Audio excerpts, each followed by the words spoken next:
Halo semuanya, kembali lagi di Nalaria.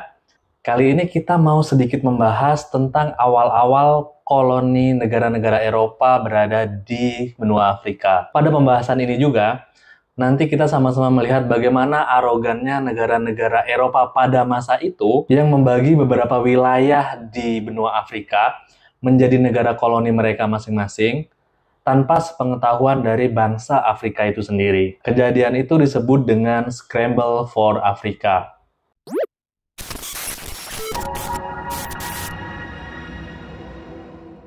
Untuk melihat Scramble for Africa, mungkin kita akan sedikit menarik lini masa kita di sekitar tahun 1200-an. Tahun 1200-an merupakan awal-awal bangsa Eropa mengetahui tentang bangsa Afrika.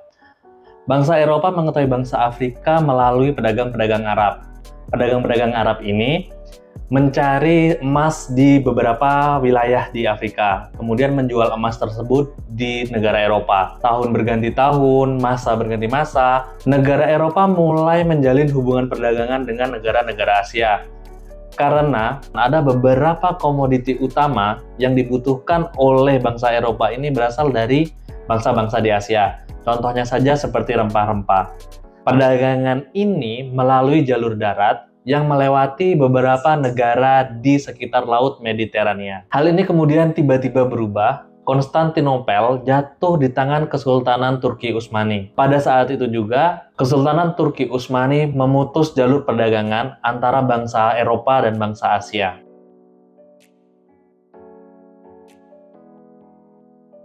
Bangsa-bangsa Eropa melakukan penjelajahan laut. Portugis menjadi salah satu negara yang memiliki armada laut yang kuat dan juga pelabuhan yang memadai pada masa itu. Sehingga Portugis menjadi salah satu negara pionir dalam penjelajahan laut ini. Nah, karena itu akhirnya Portugis bisa menjalin hubungan dengan bangsa Afrika. Di tahun 1480-an, Portugis ini sudah menjalin hubungan perdagangan dengan bangsa-bangsa di Afrika, termasuk perdagangan budak yang merupakan tawanan perang dari bangsa Afrika. Pada masa itu juga, Portugis sudah membangun koloni-koloni di pesisir pantai barat kerajaan Kongo. Melihat keberhasilan Portugis, akhirnya di tahun 1870-an, beberapa negara Eropa mulai mengikuti jejak Portugis ini. Beberapa negara Eropa membuka koloni-koloni di pesisir pantai Afrika. Koloni-koloni ini selain digunakan untuk perdagangan dengan bangsa Afrika, pemukiman koloni ini juga dijadikan tempat persinggahan kapal-kapal dagang Eropa yang menuju benua Asia. Akan tetapi bangsa Eropa ini tidak berhasil mengeksplorasi pedalaman benua Afrika. Hal itu disebabkan karena kondisi alam Afrika itu cukup ekstrim, sehingga ketika bangsa Eropa ini mencoba eksplorasi ke pedalaman Afrika, kebanyakan mereka tersesat, kehabisan logistik, sehingga menyebabkan dehidrasi dan juga kelaparan. Selain itu, bangsa-bangsa Eropa pada masa itu kurang mengenali penyakit-penyakit mematikan dari negara-negara tropis. Contohnya saja seperti malaria, sehingga ketika terjangkit penyakit malaria, banyak bangsa-bangsa Eropa yang meninggal. Alasan yang lainnya, bangsa-bangsa asli Afrika sudah memiliki daerah-daerah tertentu di pedalaman Afrika tersebut. Dan mereka memiliki sikap yang ketat terhadap teritori mereka. Sehingga ketika ada bangsa asing yang masuk ke teritori mereka, mereka akan mempertahankan diri dengan cara menyerang bangsa asing tersebut. Hal itu juga yang membuat bangsa-bangsa Eropa cukup kewalahan untuk melakukan eksplorasi ke pedalaman benua Afrika. Akan tetapi ada beberapa orang yang bisa masuk ke dalam pedalaman Afrika. Contohnya saja seperti misionaris ataupun para petualang yang bisa masuk dan bergaul dengan bangsa-bangsa asli di Afrika.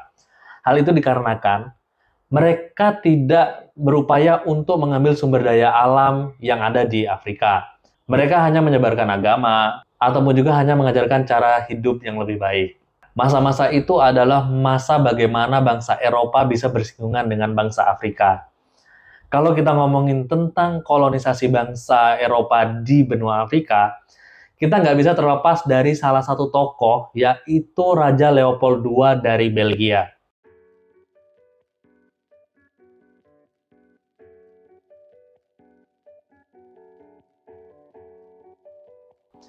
Raja ini sangat memiliki ambisi untuk mendapatkan negara koloni.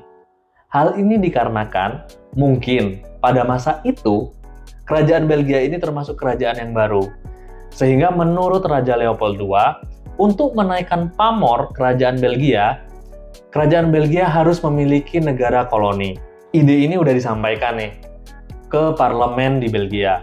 Akan tetapi ide ini ditolak oleh parlemen Belgia karena memiliki resiko yang cukup tinggi, terlebih mereka masih kerajaan yang baru. Raja Leopold II ini bersikeras untuk merealisasikan ambisinya, sehingga dia mencari negara koloni atas nama pribadi, tidak mengatasnamakan negara Belgia. Salah satu upaya yang dia lakukan, Raja Leopold II berusaha merebut Filipina dari tangan Spanyol.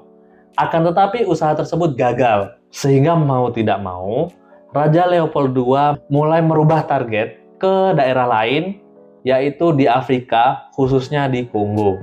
Di tahun 1876, Raja Leopold II membentuk The International African Association untuk riset ke pedalaman Afrika, khususnya ke Kongo. Dan di tahun 1879, Raja Leopold II mengirim Henry Morton Stanley untuk melakukan eksplorasi ke Kongo.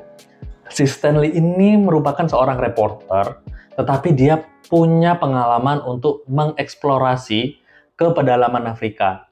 Karena beberapa tahun sebelumnya, dia ikut ekspedisi penyelamatan orang yang bernama Livingstone yang berada di pedalaman Afrika. Melalui Stanley inilah, Raja Leopold II mulai mendapatkan banyak tanah di pedalaman Afrika. Raja Leopold II ini cukup cerdik sih memang, karena dia membungkus ambisi untuk membuat negara koloninya ini dengan agama. Raja Leopold II ini membranding dirinya seorang Kristiani yang taat, yang akan membangun peradaban yang baik di Kongo dan juga akan melaksanakan perdagangan bebas. Melalui Stanley inilah, Raja Leopold II banyak mendapatkan tanah di Afrika, baik secara negosiasi maupun intimidasi. Setelah berhasil mendapatkan tanah yang luas di pedalaman Afrika, tentu Raja Leopold II ini berpotensi untuk mendapatkan sumber daya alam yang begitu besar, seperti contohnya saja emas, berlian, tembaga, dan juga beberapa hasil perkebunan seperti karet dan juga minyak sawit yang sangat dibutuhkan oleh bangsa-bangsa Eropa pada masa itu. Eksplorasi Raja Leopold II ini ternyata mendapatkan atensi dari negara-negara Eropa lainnya. Negara-negara Eropa lainnya kemudian berlomba-lomba untuk mencari daerah-daerah koloninya di Afrika. Mengapa negara-negara di Eropa ini begitu bernafsu untuk mendapatkan negara koloni di Afrika? Karena pada masa itu juga bertepatan dengan pasca revolusi industri. Revolusi industri dimulai dari tahun 1760 sampai dengan 1830, dimulai di Inggris dan tersebar ke seluruh Eropa pada masa awal abad ke-19.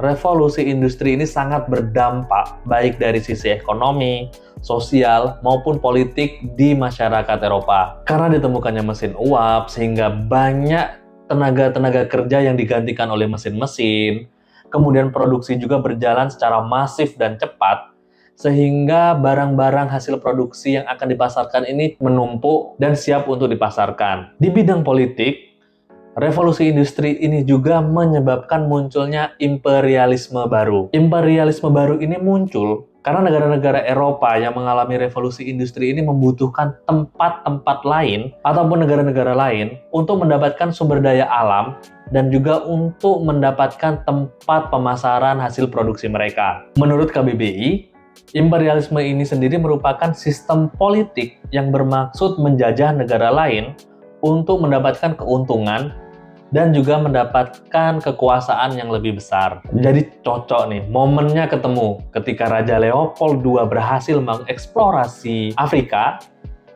Momennya tepat karena bangsa-bangsa Eropa ini juga membutuhkan tempat baru untuk mendapatkan sumber daya alam. Hal itulah yang mendorong negara-negara Eropa ini berlomba-lomba mencari negara koloni di Afrika. Hal ini berpotensi menimbulkan ketegangan antar negara Eropa yang akan menghasilkan perang-perang antar negara. Maka dari itu, untuk meredam potensi negatif tersebut, negara-negara Eropa ini melakukan konferensi. muncullah Konferensi Berlin di tahun 1884. Konferensi ini diinisiasi oleh Kanselir Jerman pada masa itu bernama Otto von Bismarck. Pada masa itu Jerman ini lagi kuat-kuatnya nih di Eropa, sehingga dia bisa mengundang negara-negara lain untuk ikut konferensi ini. Beberapa negara yang diundang itu seperti Kesultanan Turki Ottoman, kemudian Amerika Serikat, Britania Raya, ada Belgia, Prancis, Portugal, dan juga Italia. Jadi agenda utama dari konferensi ini, negara-negara Eropa membagi wilayah di Afrika untuk negara-negara Eropa yang mengikuti konferensi ini tanpa sepengetahuan bangsa Afrika itu sendiri. Sangat ironis sebenarnya, karena konferensi ini tidak mengundang satupun bangsa di Afrika.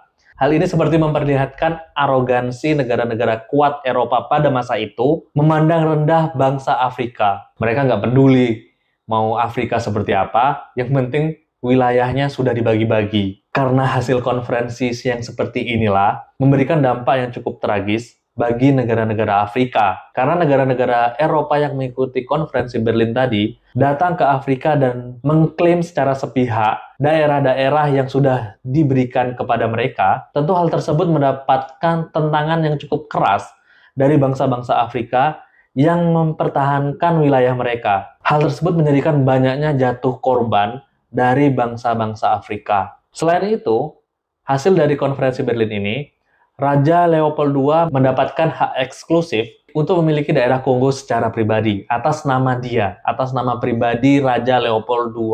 Sebenarnya cukup unik juga bagaimana Raja Leopold II ini menggunakan kekuasaannya di Kongo. Mungkin kita bisa bahas di lain kesempatan. Nah, pembagian wilayah ini menjadikan peningkatan yang sangat-sangat signifikan daerah-daerah koloni bagi bangsa-bangsa Eropa tadi. Di mana pada tahun 1870-an, hanya sekitar 10% dari benua Afrika ini dikuasai oleh bangsa Eropa. Akan tetapi ketika di tahun 1914, 90% benua Afrika dikuasai oleh negara-negara Eropa, khususnya 7 negara kuat. Kejadian pembagian-pembagian wilayah Afrika yang dibagikan ke negara-negara Eropa peserta konferensi Berlin inilah yang disebut dengan Scramble for Africa. Penggambaran yang cukup jelas dari Scramble for Africa ini bisa dilihat dari gambar kartun yang dikeluarkan di Prancis pada tahun 1885. Bagaimana benua Afrika itu dianalogikan sebagai sebuah kue yang dipotong-potong oleh negara Eropa yang kemudian dibagi-bagikan ke negara Eropa peserta konferensi.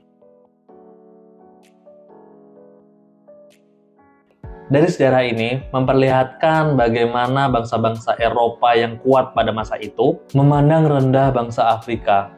Bagaimana dengan seenaknya mereka tidak menganggap bangsa Afrika itu ada.